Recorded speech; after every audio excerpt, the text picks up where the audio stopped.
natao amin'ny Kristy Jesosy koa izay na dia nananendrika Andriamanitra azy dia tsy nataonao zavatra ho fikirina mafy ny fitoviany amin'Andriamanitra. Fanofoana ny tenany tamin'ny nakanendriky ny mpanompo sy nahatongavany ho manam-pitoviana amin'ny olona. Ary rehefa hita fa nanantare olona izy dia nanetry tena ka nanaikatra amin'ny fahafatesana dia rehefa fahatesana tamin'ny azo fijaliana.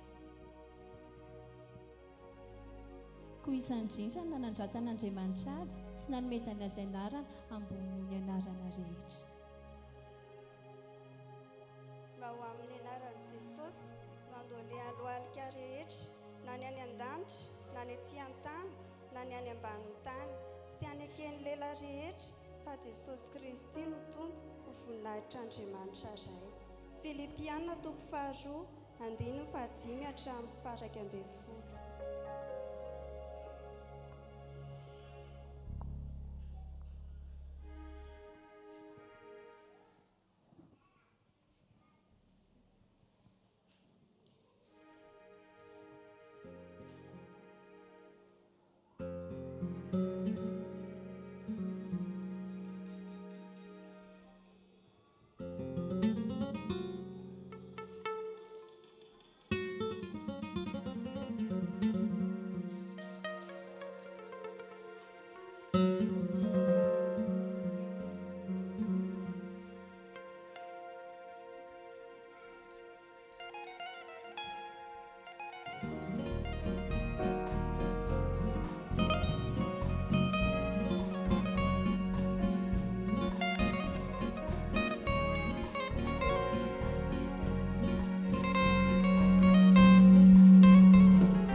He